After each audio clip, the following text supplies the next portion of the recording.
રાધનપુર તાલુકાના બંધવડ ગામના ખેડૂતો ઉપર વગર લીધે કરોડોનું દેવ.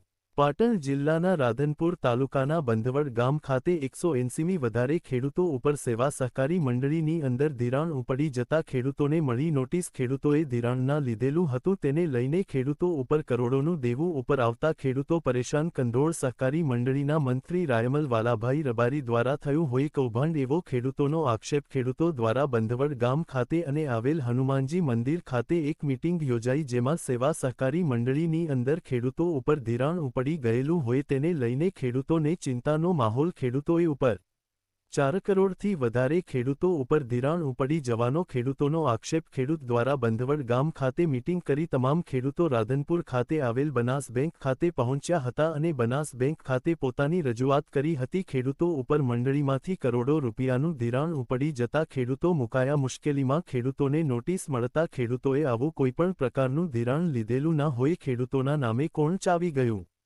કોણ ઉપાડી ગયું પૈસાથી ઉઠા સવાલ. ખેડૂતો દ્વારા માગણી કરવામાં આવી ધિરાણ ખેડૂતોના નામે ઉપાડી જેના સમયે કાર્યવાહી કરી તેની પાસેથી પૈસા રિકવર કરવામાં આવે તેવી માગણી ઉઠવા પામી.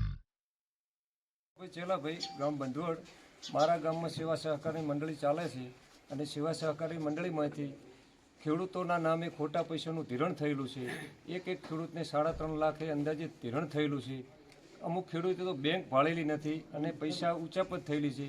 તો મંડળીના ચેરમેન અને સભ્યો પણ ગામની સાથે સહકારમાં છે. આ પૈસા કઈ રીતે ઉપડ્યા, કેવી રીતે લીધા એ ગામ લોકોને કોઈને ખબર નથી. અગાઉ ગામ ભેગું થયું હતું અને મંત્રીને ગામ વચ્ચે બોલાવીને કહેવામાં આવ્યું હતું. મંત્રીએ એવું કીધું હતું કે આ પૈસા મેં લીધા છે અને હું ધિરાણ ભરી દઈશ એવું એણે અમને નોટરી પાવર ઉપર લખી આપ્યું હતું અને એ બેંક લખણ લઈને જઈ છે. પણ હજુ સુધી 1.5 વર્ષ થયું છે તો અમારા ખેડૂતોને કોઈ ન્યાય મળ્યો નથી. તો અમને ન્યાય મળે એ માટે તમામ સહકારી વતની સરપંચ પ્રતિનિધિ તરીકે આજે ગામ લોકો સેવા સહકારી મંડળીની નોટિસો એ બાબતે ખોટા ધિરાણ બાબતે મળેલ. આ અગાઉ 12 મહિના પહેલાં નોટિસો આવેલ અને ગામ લોકો ભેગા થઈ અને એની તપાસ થાય કાર્યવાહી થાય એના માટે જવાબ કરેલા અને જે તે સંબંધિત અધિકારીને પણ લોકો મળ્યા હતા. પણ 12 મહિનાથી જો એટલું પરિણામ મળ્યું નહીં. બીજી વાર નોટિસ મળી છે એટલે અનુસંધાને ન્યાયિક કાર્યવાહી તપાસ થાય એના માટે અમે બધાએ ભેગા મળ્યા છીએ અને ખેડૂતે ખરેખર ખોટું ધિરાણ આ ધિરાણ ઉપાડેલ જ નથી અને રેકર્ડ ઉપર તપાસ થાય અને પૂરેપૂરી તપાસ થાય જેથી ખેડૂતને ન્યાય મળે એવી અમારી ગામ લોકોની પ્રતિનિધિ તરીકે માગણી કરું છું. કેટલા ખેડૂતો અંદાજે હાલ જાણવા મુજબ 186 નોટિસો ઇસ્યુ થયેલ છે.